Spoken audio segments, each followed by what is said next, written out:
Cohen Vogel, and for today's special guest, that's my friend, Drew Comstock. For your weekly tidbit of news, it's that now normally telescopes, or like the giant telescopes that are used to look into space, are one big lens. But there's a telescope called the Dragonfly, which is two collections of a bunch of smaller lenses put together. And that actually helps scientists see distant galaxies in far space. And they're thinking of adding 120 more lenses to that. So it is a very interesting telescope. Here's our special guest. Here's this week's special guest, my friend, Drew Comstock. Now, you're graduating as valedictorian of your class, so was that a goal of yours? When I was in 6th grade through 8th grade, I slowly just got this perception that, gosh, I just need to do as well as I can in school. And I mean, it probably goes back, you had Abe Wheeland on your show a couple times. Well, in math counts, I saw him do well, and I saw kids be like, oh my gosh, have you seen Abe? And I was just like, man, I looked up to him, and I really wanted to be like him. So when high school started, I was just like, I have to try to be valedictorian. And so pretty much from day one, that was my goal. And I don't know if I would say that you should try to do that or not. Because on the one hand, yes, it's made me trained to be able to do lots of work at a time, because in order to be valedictorian, you got to do a lot of homework. But on the other hand, I just don't think that it's the best approach ever to be a 14-year-old and you're like, I have to graduate at the top of my class. So if I did it all over again, I don't know if it would have been a goal, but as it stands right now, and like how it actually played out, it was a goal this whole time. So, what are you going to college for, and what college are you going to? So I was fortunate enough to be accepted into Princeton, so I'm going to be going there in the fall, and there they don't, if I'm not mistaken, make you choose your major until the end of your sophomore year. So I don't know for sure what I'll be studying, but right now I plan to study mathematics. Very interesting. Now, of course, you're going to Princeton, like you said. Now, what made you choose Princeton over some of the other options that you also got accepted into? So the great thing about Princeton is that it's the size of Aberdeen, and I really, really love Aberdeen.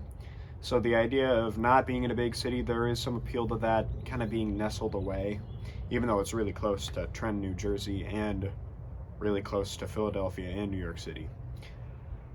But I do like that aspect of it, and on top of that, that kind of gives it a more natural campus feel, whereas some of the other colleges that I was considering were in big cities, and it just wouldn't have at all been the same experience, I think, if I were to go to that.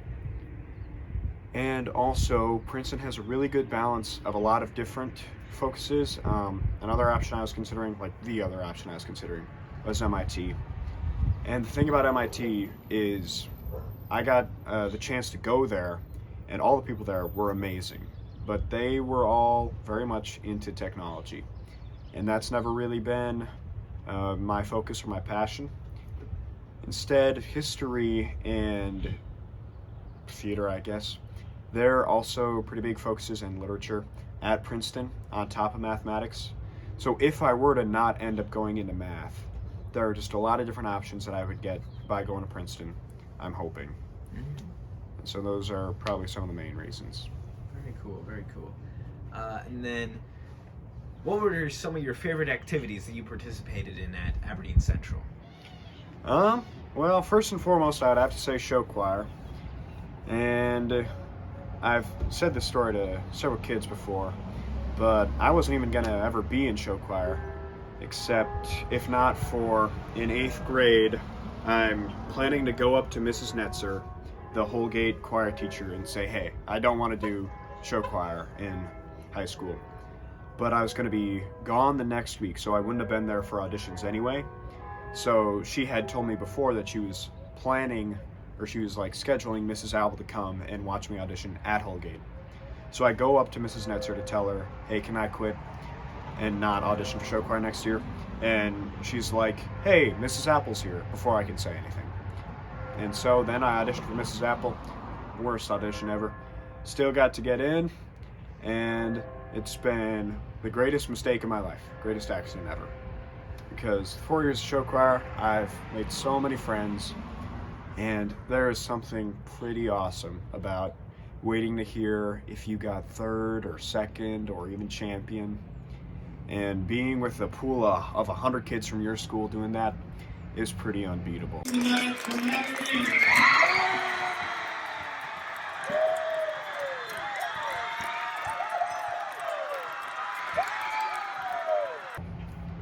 So show choir, I would say, has been my main club that I've been in while I was at Central. But then also I gotta give a lot of credit, or I've had a lot of fun doing theater. I've gotten to play a lot of different roles, and it's always fun to be on stage and try to get the audience to laugh if you can. So, and those are the two main things I would say. Yeah. What are you looking forward about for college? Having an in-person math teacher. I really do love Central, but I haven't had an in-person math class in several years, so I'm kind of looking forward to the opportunity to do that. Nice. And then what are some things that you're going to miss from Aberdeen Central transitioning into college? All the people that I know that I've known for a dozen years.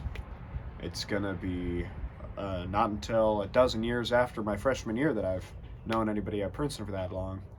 So just having to adjust of being around totally new people all the time instead of people that are just so familiar to you that you could just start talking to them and it's just supernatural. So that's certainly one aspect I'll miss. And another is the school spirit, and I'm guessing that there is quite a bit of school spirit at Princeton. That's one of the reasons that I chose it. But Central, homecoming, it's the best. Yes. Yeah, it is very fun. And then for your final question, what is your favorite book? Well, my favorite book to read, or that I've ever read just leisurely, is Moneyball, because I'm really into sports statistics. It's like my favorite thing. And my favorite book that I've ever read for school is Death of a Salesman. Very interesting. Thank you. Here's 30 Seconds of Nature.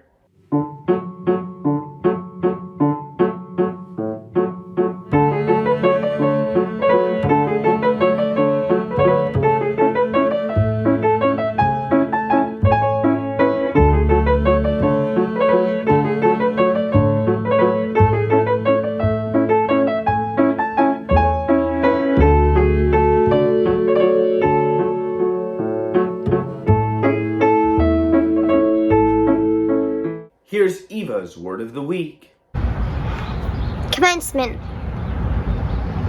Here's the Take 5. Here's this week's Take 5. Are you a morning person or night person? Night person. How do you like your eggs? Scrambled. What's your favorite sitcom?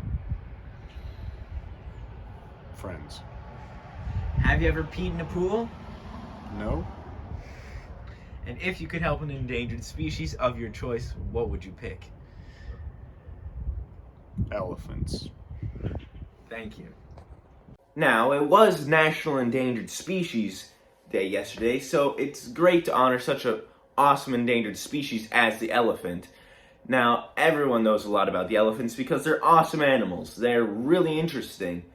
And yeah, you should definitely go help them out because they are in need of a lot of help. So you should definitely help out the elephant at WWF.org. For my book recommendation this week, I'm going to be recommending this book, Under the Whispering Door. Now, it is for more mature readers because it can be, it's more advanced, but it's a really interesting book and I really enjoy it. It's pretty fun.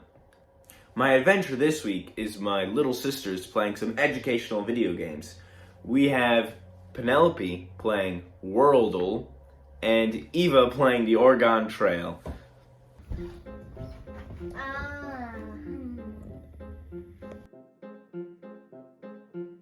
The Philippines? No, Japan.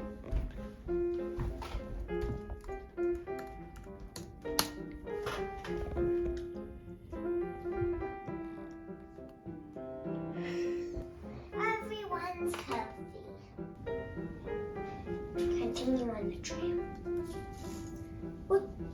good. Dad has measles.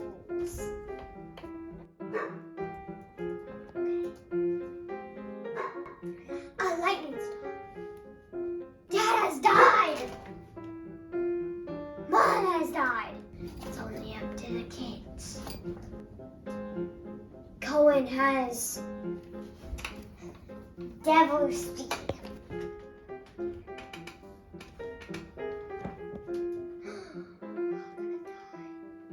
Bilby has chocolate kid. Cohen has died. Penelope has died. Everyone's dying. Eva has chocolate. Eva has died. Who's left? I'm your host, Cohen Vogel, signing off.